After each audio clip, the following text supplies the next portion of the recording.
దేశ రాజకీయాలలో రాష్ట్రపతి ఎన్నికల వేడి రాజుకుంటోంది. రాష్ట్రపతి అభ్యర్థుల ఎంపికపై ఇన్నాళ్లుగా సాగిన ఊహాగానాల్ని బద్దలు చేస్తూ అటు కేంద్ర ప్రభుత్వం ఇటు విపక్షం రెండూ అనూహ్యంగా తమ అభ్యర్థుల్ని తెరపైకి తీసుకొచ్చాయి. ఇద్దరు దళిత అభ్యర్థులు కావటం మరో విచిత్రం. అసలు కొత్త రాష్ట్రపతి ఎన్నికల్లో చోటు చేసుకుంటున్న రాజకీయాలేంటి? మనకు రాష్ట్రపతి అయ్యే అవకాశం ఉన్నదెవరికి?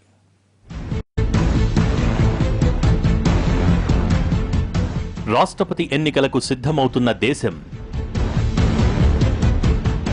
ఎంపిక ఏకగ్రీవం చేయాలనుకున్న ఎన్డీఏ,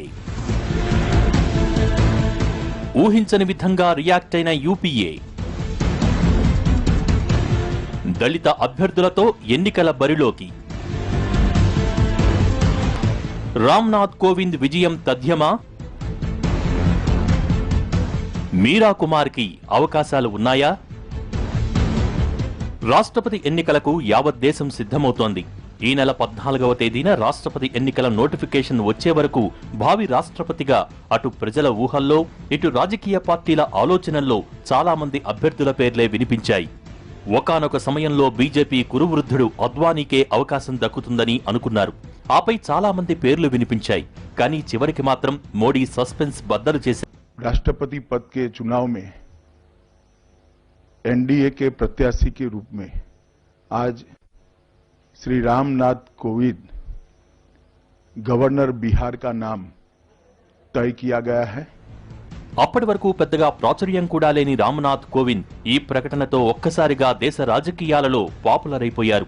నిజానికి ఆయనను ఎంపిక చేయటం వెనుక ఎన్డీఏ రాజకీయ వ్యూహాలు ఎన్నో ఉన్నాయి.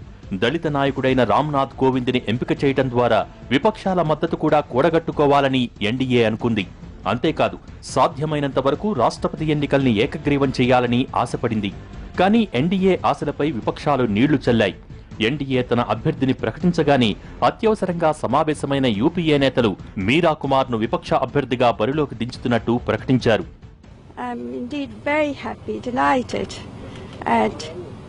This unity of the opposition, this unity represents coming together of the forces which have strong ideological base.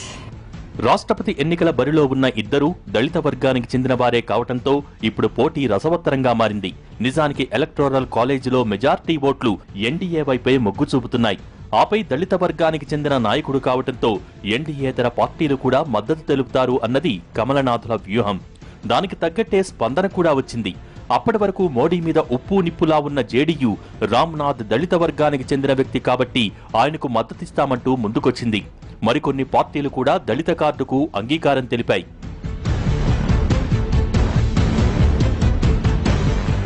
దీంతో యూపీఏ కూడా చక్రం తిప్పింది. దళిత అభ్యర్థి రామ్నాథ్ కోవింద్ను దించి రాజకీయంగా పెద్దపాచికే వేశామనుకుంటున్న ఎన్డీఏకి యూపీఏ ఊహించని షాక్ ఇచ్చింది. యూపీఏలో ఉన్న పార్టీలతో పాటు మొత్తం 17 విపక్ష పార్టీలు ఒక్కసారిగా ఎన్డీఏ నిర్ణయానికి వ్యతిరేకంగా అడుగులేశాయి. కేవలం దళిత అభ్యర్థిని నిలబెట్టడం వల్లే చాలా పార్టీలు బేషరతుగా మద్దతిస్తున్నాయన్న భావనతో తాము కూడా దళిత అభ్యర్థినే బరిలోకి దించాయి. మాజీ స్పీకర్, ప్రముఖ దళిత నాయకుడు బాబు జగ్జీవన్ రామ్ కుమార్తె మీరా కుమార్ ను రాష్ట్రపతి ఎన్నికల్లో తెరపైకి తెచ్చింది. మీరా కుమార్ ఎంపికలో కూడా యూపీఏ చాలా అంశాలు పరిగణలోకి తీసుకుంది. బీహార్ గవర్నర్ గా ఉన్న రామ్నాథ్ కోవింద్ ను ఎంపిక చేయడం ద్వారా నితీష్ కుమార్ సహా చాలా మంది పార్టీ నేతల మద్దతు సంపాదించుకోగలిగింది. ఇప్పుడు యూపీఏ ప్రభుత్వం మీరా కుమార్ ను నిలబెట్టడం ద్వారా నితీష్ ను ఇరకాటంలో పడేసింది. బీహార్ సీఎంగా బీహార్ ఆడబిడ్డకి అందున దళిత నాయకురాలికి మద్దతివ్వరా అన్న మీమాంసలో పడేసింది. ఇదే అదనుగా లాలూ కూడా ఇదే అంశాన్ని లేవనెత్తి నితీష్ ను ఇస్తున్నాను తప్ప ఎన్డీఏకు కాదంటూ నితీష్ చెప్పుకొచ్చారు. तो हम लोगों ने ये तय किया है कि बिहार की बेटी, महान नेता, दलितों के महान नेता, देश के जगजीवन राम की बेटी, विदेश से लेकर सब जगह स्पीकर के रूप में काम की है. हम आइडियोलॉजी की लड़ाई लड़ते हैं, व्यक्ति के सुंदरता पर लड़ाई हम नहीं लड़ते हैं. और आरएसएस सदविजय घोर आरएसएस हैं, जो प्रपोज नाम है बीजेपी का. कोई सलाह नहीं कि हम भी एक पार्टी हैं. ప్రస్తుతానికి యూపీఏతో సమావేశమైన 17 విపక్ష పార్టీలు మీరా కుమార్ అభ్యర్థిత్వానికి మద్దతు పలికాయి. కాంగ్రెస్ అధినేత్రి సోనియా అధ్యక్షతన ఢిల్లీలో జరిగిన సమావేశానికి ఎన్సీపీ, ఆర్జేడీ, డీఎంకే నేతలతో పాటు బీఎస్పీ, సమాజ్వాదీ అధికార ప్రతినిధులు, కాశ్మీర్ మాజీ సీఎం ఒమర్ అబ్దుల్లా, సిపిఎం ప్రధాన కార్యదర్శి సీతారాం ఏచూరి, సిపిఐ ప్రధాన కార్యదర్శి సురవరం సుధాకర్ రెడ్డి తదితరులు హాజరయ్యారు. ఈ కూటమితో పాటు మిగిలిన పార్టీలు కూడా మీరా కుమార్ అభ్యర్థిత్వానికి మద్దతివ్వాలని విజ్ఞప్తి చేసింది కాంగ్రెస్. और सर्वसम्मति से श्री मीरा कुमार जी का नाम भारत के राष्ट्रपति की तरफ से के लिए अपोजिशन की तरफ से चुना गया और ये यूनानिमसली फैसला हुआ. యూపీఏ భాగస్వామ్య పార్టీ నేతలు దళిత అభ్యర్థినే నిలబెట్టడం ద్వారా తమ పంతం నెరవేర్చుకుంటున్నాయని అన్నారు. యూపీఏ కూడా దళిత అభ్యర్థినే నిలబెట్టినా మెజార్టీ మాత్రం ఎన్డీఏకే ఉందంటోంది. ఈ రెండు కూటములు కాకుండా తటస్థ పార్టీల నేతలతో పాటు స్వతంత్ర అభ్యర్థులు కూడా రామ్నాథ్ కోవింద్కే రాష్ట్రపతిగా మద్దతిస్తున్నారంటోంది ఎన్డీఏ. ఎన్డీఏకే సహజంగా మెజార్టీ ఉంది.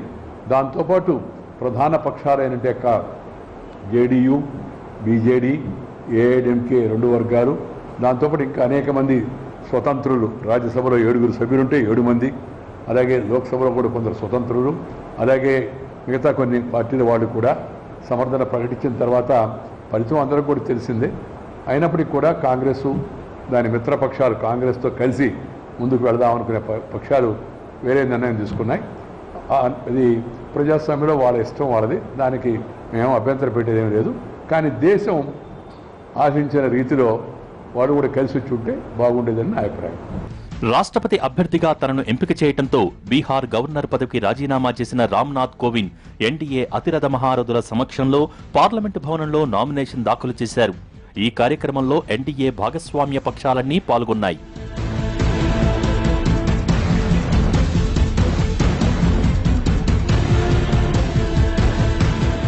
ఇక యూపీఏ అభ్యర్థి మీరా కుమార్ కూడా ఈ నెల 27, 28 తేదీల్లో నామినేషన్ వేయనున్నారు.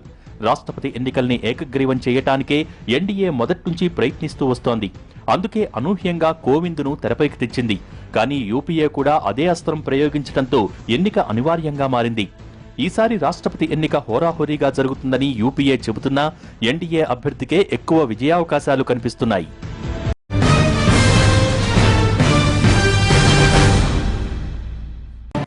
Welcome back. నోటిఫికేషన్ వచ్చే వరకు రాష్ట్రపతి అభ్యర్థి రేసులో లేని రామ్నాథ్ కోవింద్ హఠాత్తుగా తెరపైకి వచ్చారు. అద్వానీ లాంటి కురువృద్ధుణ్ణి, తన రాజకీయ గురువును కూడా మోడీ ఎందుకు పక్కన పెట్టేశారు? అద్వానీ తర్వాత చాలా మంది పేర్లు వినిపించినా వాళ్లందరినీ కాదని కోవింద్కే ఎందుకు అవకాశమిచ్చారు? రాష్ట్రపతి అభ్యర్థి ఎంపికలో మోడీ రాజకీయ లెక్కలేంటి? రాష్ట్రపతి ఎన్నికలు వస్తున్నాయంటే అది దేశమంతా ఆసక్తిగా ఎదురుచూస్తుంది. కాబోయే దేశాధ్యక్షుడు ఎవరన్న ఆసక్తి రాజకీయ పార్టీలోనే కాదు, సామాన్యుల్లో కూడా ఉంటుంది. ఈసారి కాబోయే రాష్ట్రపతి మీద నిన్న మొన్నటి వరకు ఎన్నో ఊహాగానాలు వినిపించాయి. ముఖ్యంగా బీజేపీ కురువృద్ధుడు అద్వానీకే ఆ ఛాన్స్ ఉందన్న అభిప్రాయాలు వినిపించాయి. బీజేపీని 2 సీట్ల నుంచి కేంద్రంలో అధికారంలోకి తీసుకొచ్చేందుకు అద్వానీ చేసిన కృషి అంతా ఇంతా కాదు. 2009 వరకు బీజేపీ ప్రధాని అభ్యర్థిగా ఉన్న అద్వానీ మోడీ రాకతో 2014లో ఆ ఛాన్స్ కూడా కోల్పోయారు. అయితే ఇప్పుడు అద్వానీకి రాష్ట్రపతి సీట్లో కూర్చోబెట్టి మోడీ గురుదక్షిణ తీర్చుకుంటారని అంతా అనుకున్నారు. కానీ మోడీ మనసులో మాత్రం ఆలోచన లేదని ముందు నుంచి తెలుస్తూనే ఉంది. దీనికి తోడు అద్వానీకి మోడీకి మధ్య గడిచిన 3 ఏళ్లుగా పెరిగిన దూరం, ఆపై అద్వానీని వెన్నాడుతున్న కేసులు అన్నీ ఆయనకున్న అర్హతల కన్నా అవరోధాలనే ఎక్కువ చేస్తూ వెళ్లాయి. ఈ కారణాలతో పాటు ప్రస్తుతం పార్టీలో నెలకొన్న కొన్ని వివాదాలు కూడా అద్వానీని పక్కన పెట్టేసేలా చేశాయి.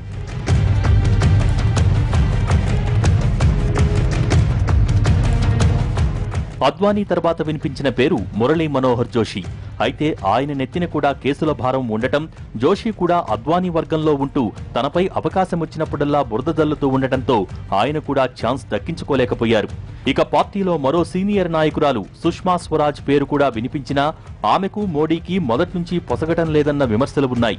కేంద్ర కేబినెట్లో ఉన్నత స్థానంలో ఉన్న సుష్మా, ప్రధాని మధ్య ఉన్న ఆధిపత్య అహం ఇప్పటికీ అలాగే ఉంది. అందుకే ఆమె పేరు కూడా పక్కకు తప్పుకుంది. సుష్మాతో పాటు లోక్సభ స్పీకర్ సుమిత్రా మహాజన్, జార్ఖండ్ గవర్నర్ ద్రౌపది ముర్ము పేర్లు వినిపించాయి.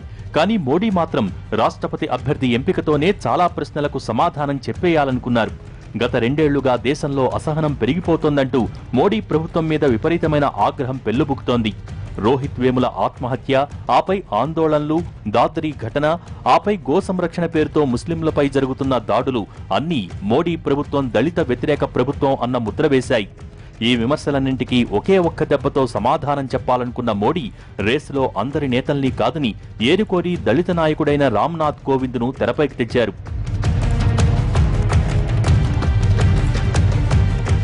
నిజానికి రాష్ట్రపతి అభ్యర్థి ఎంపిక విషయంలో మోడీ కేవలం రాజకీయ ఈక్వేషన్లు మాత్రమే ఫాలో అయ్యారు.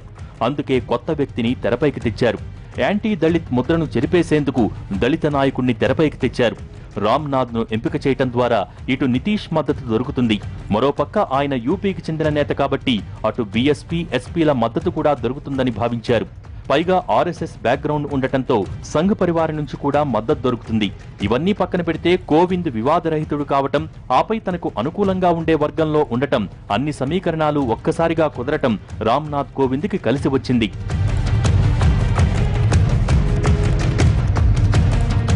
ప్రధాని మోడీ తన మీద ఉన్న యాంటీ దళిత్ మచ్చను చెరిపేసుకోవటానికి ఇలా దళిత నాయకుణ్ణి ఎంచుకుంటే యూపీఏ కూడా ఇదే లెక్కలేసి మరో దళిత అభ్యర్థిగా మీరా కుమార్ను నిలబెట్టింది. యూపీఏ మీరా కుమార్ను ఎంచుకోవటం వెనుక పెద్ద లెక్కలే ఉన్నాయి. ఎన్డీఏ రాష్ట్రపతి అభ్యర్థి రామ్నాథ్ కోవింద్ బీహార్ గవర్నర్గా పనిచేశారు. ఇక ఇదే అంశాన్ని బేస్ చేసుకుని అదే రాష్ట్రానికి చెందిన మీరా కుమార్ ఎంపిక చేశారు. ఇక మహిళ కావటం కూడా ఆమెకు మరో ప్లస్ పాయింట్. వీటితో పాటు ఆమె తండ్రి మాజీ ఉప ప్రధాని బాబు జగ్జీవన్ రామ్, ఇక తల్లి ఇంద్రాణీదేవి స్వాతంత్ర సమరయోధురాలు. వీటితో పాటు మీరా కుమార్ కూడా ఐఎఫ్ఎస్ అధికారిగా జీవితాన్ని ప్రారంభించి దౌత్యవేత్తగా అక్కడి నుంచి రాజకీయాల్లో అడుగుపెట్టి లోక్సభ స్పీకర్ వరకు ఎదిగారు. ఇన్ని లెక్కలు వేసుకున్నాకే యూపీఏ ఆమెను తమ రాష్ట్రపతి అభ్యర్థిగా ప్రకటించింది. ఇలా ఇద్దరూ దళిత వర్గానికి చెందిన నేతలే కావటంతో ఇప్పుడు వారి ఉపకుల సమీకరణాలు కీలకం కానున్నాయి. ఇప్పటికే బీఎస్పీ అధినేత్రి మాయావతి ఉపకుల సమీకరణాల ఆధారంగానే తాము నిర్ణయం తీసుకుంటామని ప్రకటించారు. అంటే ఎన్డీఏ వేసిన లెక్కలకు, ఎత్తులకు, వ్యూహాలకు దీటుగానే యూపీఏ కూడా తమ అభ్యర్థిని ఎంపిక చేసి నిలబెట్టిందన్నది తెలుస్తోంది. పరిస్థితులు హోరాహోరీగా ఉన్నా పోటీ మాత్రం నామమాత్రమనే చెప్పుకోవాలి. ఎందుకంటే ఇప్పుడు రాష్ట్రపతి ఎన్నికల్లో ఎన్డీఏ అభ్యర్థి బలం 48.64% ఓట్లుగా ఉంది. ఇందులో బీజేపీకి 40.03% ఓట్లు ఉన్నాయి. టీడీపీకి 2.83% ఓట్లు, శివసేనకు 2.34% ఓట్లు, అకాలీదళ్కి 0.61% ఓట్లు ఉండగా ఎన్డీఏలో మిగిలిన చిన్నాచితగా పార్టీలకు 2.84% ఓట్లు ఉన్నాయి. ఇక ఈ ఓట్లతో పాటుగా ఎన్డీఏకి మద్దతిస్తున్న పార్టీల ఓట్లు కూడా 13.75% అదనంగా ఉన్నాయి. ఇందులో వైసీపీకి 1.53% ఓట్లు, టీఆర్ఎస్కి 1.99% ఓట్లు, బీజేడీకి 2.98% ఓట్లు, అన్నాడీఎంకే 2 వర్గాలకు 5.36 ఓట్లు, జేడీయూకి 1.89% ఓట్లు ఉన్నాయి. ఈ మొత్తం 13.75% ఓట్లు ఎన్డీఏ కూటమికి అదనంగా వస్తే అప్పుడు ఎలక్టోరల్ కాలేజీలో ఎన్డీఏ ఓట్ల బలం 62.39%గా ఉంది.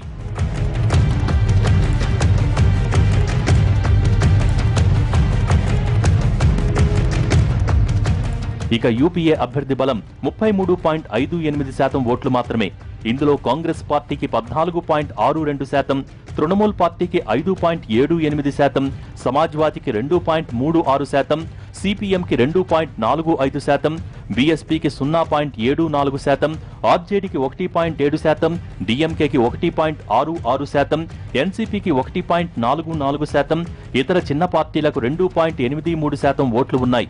ఇవన్నీ కలిసినా 33.58% మాత్రమే అవుతుంది. ఇంకా ఇప్పటి వరకు తన నిర్ణయం తీసుకొని పార్టీల ఓట్ల శాతం కూడా 4.03గానే ఉంది. అంటే వాళ్లు కూడా యూపీఏకి మద్దతిచ్చినా మీరా కుమార్ని రాష్ట్రపతిగా గెలిపించడం సాధ్యం కాదు. అంటే ఎటు చూసినా ఎన్డీఏ అభ్యర్థి రామ్నాథ్ కోవింద్ గెలుపు తథ్యమని తేలుతోంది.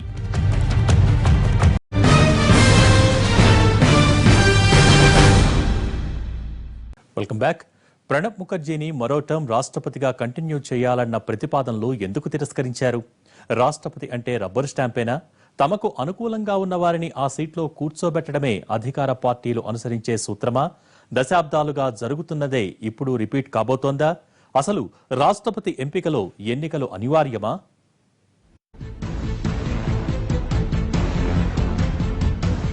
తొలినాళ్లలో ఏకగ్రీవంగా సాగిన రాష్ట్రపతుల ఎన్నిక కాలక్రమంలో పోటీకి దారితీసింది. ఆసేతు హిమాచలం కాంగ్రెస్ పాలన కొనసాగుతున్న రోజుల్లో రాష్ట్రపతి ఎన్నిక దాదాపు ఏకగ్రీవమే. కానీ కేంద్ర రాజకీయాలలో కొత్త పార్టీలు పుట్టుకొచ్చాక ఎన్నికలు తప్పనిసరైపోతున్నాయి. 1977లో నీలం సంజీవరెడ్డి ఏకగ్రీవ ఎన్నిక తర్వాత గడిచిన 40 ఏళ్లుగా ఎన్నికలు అనివార్యంగా వస్తూనే ఉన్నాయి.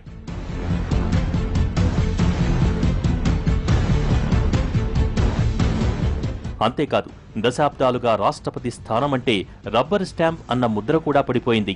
రాజకీయ పార్టీలు తమకు తమ విధానాలకు అనుకూలంగా ఉన్నవారినే రాష్ట్రపతులుగా ఎంపిక చేస్తాయన్న అభిప్రాయాలు ఉన్నాయి. గత 45 ఏళ్లుగా ఉన్న రాష్ట్రపతుల్లో చాలామంది ఆ విమర్శల్ని నిజం చేసేలా ముందుకెళ్లారు కూడా.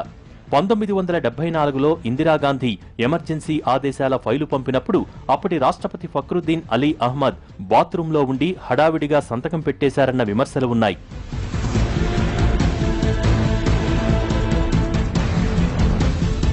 అభిప్రాయాల్ని వెల్లడించకుండానే ముందుకెళ్లేవారన్న విమర్శలు ఉన్నాయి. గత 45 ఏళ్లలో కేఆర్ నారాయణన్, జ్ఞాని జైల్ సింగ్, అబ్దుల్ కలాం వంటి వాళ్లు తప్పితే మిగిలిన ఎవరూ కేంద్రం నిర్ణయాల్ని ఒక్కసారి కూడా విమర్శించిన అంతేకాదు, మరో 2 ఏళ్లలో ఎన్నికలు రాబోతున్నాయి కాబట్టి మరిన్ని విప్లవాత్మక సంస్కరణల దిశగా మోడీ వేసే అడుగులకు ఉభయ సభలతో పాటు రాష్ట్రపతి కూడా అనుకూలంగా ఉండాలన్న ధోరణితోనే ఏరికోరి రామ్నాథ్ కోవింద్ను ఎంపిక చేసినట్టు తెలుస్తోంది. మరి భవిష్యత్తులో ఆయన ఎలాంటి ప్రభావం చూపిస్తారన్నది ఇప్పుడే చెప్పలేకపోయినా మోడీ తీసుకున్న నిర్ణయం మాత్రం ఎన్నో సమస్యలకు పరిష్కారం చెబుతుందన్న మాట మాత్రం వాస్తవం.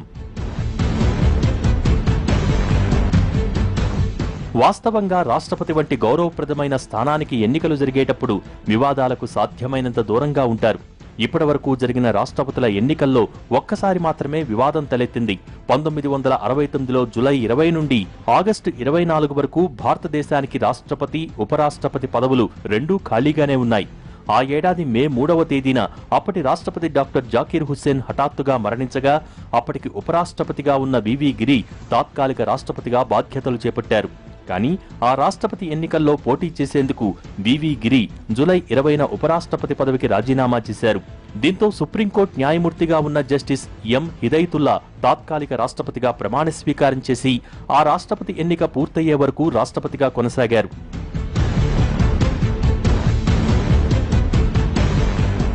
ఆ ఏడాది రాష్ట్రపతి ఎన్నికల్లో చీలిక దిశగా సాగుతున్న కాంగ్రెస్ పార్టీ అంతర్గత రాజకీయాలు ఒక్కసారిగా భగ్గుమన్నాయి. ఆ ఎన్నికల్లో కాంగ్రెస్ అధికారిక అభ్యర్థిగా నీలం సంజీవరెడ్డి బరిలో దిగారు. నిజానికి ఆ ఏడాది కాంగ్రెస్ నేతల బలం కూడా ఎక్కువగానే ఉంది. కానీ పార్టీలో విభేదాల కారణంగా ఎవరే కూటమి వైపు ఉన్నారన్న సంగతి మాత్రం బయటపడలేదు. ఆ సమయంలో ప్రధానిగా ఉన్న ఇందిరాగాంధీ పార్టీ శ్రేణులకు ఆత్మప్రబోధానుసారం ఓటు వేయమని ఆదేశాలిచ్చారు. ఆ ప్రకటనతో పార్టీలో వ్యతిరేకులందరి ఆటా కట్టించేందుకు ఇందిరాగాంధీ పన్నిన పన్నాగం ఫలించి అంతా వివిగిరికి ఓటు వేశారు. దీంతో కాంగ్రెస్ అధికారికంగా నిలబెట్టిన రాష్ట్రపతి అభ్యర్థి సంజీవరెడ్డి ఓటమి పాలయ్యారు. ఆ తదనంతర పరిణామాలతో కాంగ్రెస్ పార్టీ రెండుగా చీలిపోయింది. ఆ ఘటన తర్వాత రాష్ట్రపతి ఎన్నికల్లో ఎప్పుడూ వివాదాలు చోటు చేసుకోలేదు. 1969 ఎన్నికల్లో ఓటమి పాలైన నీలం సంజీవరెడ్డి 1977లో జరిగిన రాష్ట్రపతి ఎన్నికల్లో ఏకగ్రీవంగా ఎన్నికయ్యారు. అప్పటికి జనతా పార్టీ అధికారంలోకొచ్చింది. దీంతో నీలం సంజీవరెడ్డికి వ్యతిరేకంగా ఏ ఒక్క అభ్యర్థి పోటీకి దిగకపోవడంతో ఆయన ఎన్నిక ఏకగ్రీవమైంది. ఆ ఎన్నికల తర్వాత గత 40 ఏళ్లుగా 8 సార్లు రాష్ట్రపతి ఎన్నికలు జరిగాయి. ఈ అన్నిసార్లు రాష్ట్రపతి ఎంపిక విషయంలో ఎన్నికలు తప్పనిసరయ్యాయి. ఇప్పుడు కూడా గెలుపు లాంఛనప్రాయమే అయినా ఎన్నికలు మాత్రం అనివార్యమయ్యాయి.